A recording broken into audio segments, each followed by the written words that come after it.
Hello বন্ধুরা, কেমন আছো? আমি রাজিয়া ভালো আছি। তাই তো আবার নিয়ে চলে এসেছি একটা রেসিপি।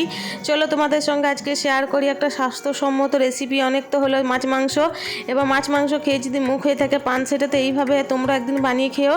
তাই তোমাদের জন্য নিয়ে চলে এসেছি এই রেসিপিটা। আজকে আমি তোমাদেরকে বানিয়ে দেখাচ্ছি করলার দরমা। করলার দরমা বানাতে আমি নিয়ে নিয়েছি বড় বড় সাইজের আমি 3-4টে করলাগুলোকে আমি মাছ বরাবর কেটে নিয়েছি।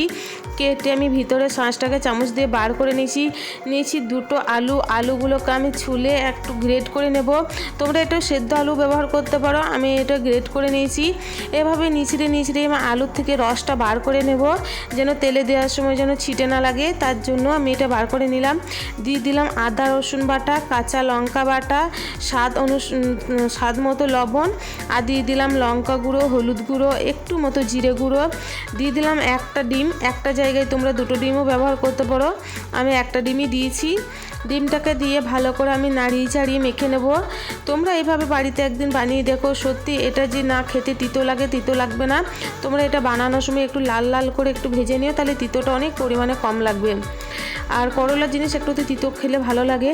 এইভাবে আমি পুরটাকে প্রত্যেকটা করলার মাঝে ভরে নেব, একদম চেপে ভরে নেব, যেন একটা ছিটকে বাইরে না আসে। ডিম দিয়েছি তো, এটা ওই জন্য বেরিয়ে আসবে না। এই তো চুলাটা আমার ধরে গিয়েছে, কড়াই বসিয়ে দিলাম। কড়াই বসিয়ে দিয়ে আমি একদম সরিষার তেল দিয়ে দিলাম। এটা বাড়ির তেল আমার। করলাগুলোকে আমি তেলে দিয়ে একদম লাল লাল করে ভেজে নেবো।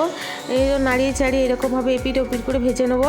এইটা ভাজা হতে থাক, আমি একটু শিলে মশলাটা বেটে নিয়ে এই ফাঁকে নিয়েছি আমি সাদা সরিষাটাকে আমি ভালো করে পেস্ট করে বেটে নিলাম।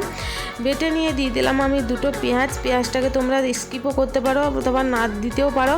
দিলে কি হয়, গ্রেভিটা ভালো লাগে খেতে, তাই আমি দিই। তো দিয়ে দিলাম পেঁয়াজটাকে বেটে। এর থেকে আমার ভাজা হয়ে গেছে করলাটা আমি তুলে নিলাম। ওই কড়াইতে আবার দিয়ে দিলাম আমি সরিষার তেল। ফোড়নে দিয়ে দিলাম আমি দুটো শুকনো লঙ্কা আর 1 চিমটি কালো জিরে। এগুলো ভাজা হলে আমি দিয়ে দেবো এই সর্ষে বাটা যেন তিতো না হয়ে যায়, তার জন্য একটু আমি জল দিয়ে দিলাম। জল দিয়ে আমি লবণ, হলুদ গুঁড়ো, একটু মতো লঙ্কা গুঁড়ো দিয়ে 2-4 বার নাড়িয়ে নেব। নাড়িয়ে নিয়ে আমি এটাকে দিয়ে দেবো জলটা আমার বেশি না দিলেও চলবে, যেহেতু এটা আমার ভাজা হয়ে গেছে অলরেডি। তো একটু মতো আমি জল দেবো, বেশি জল দেবো না।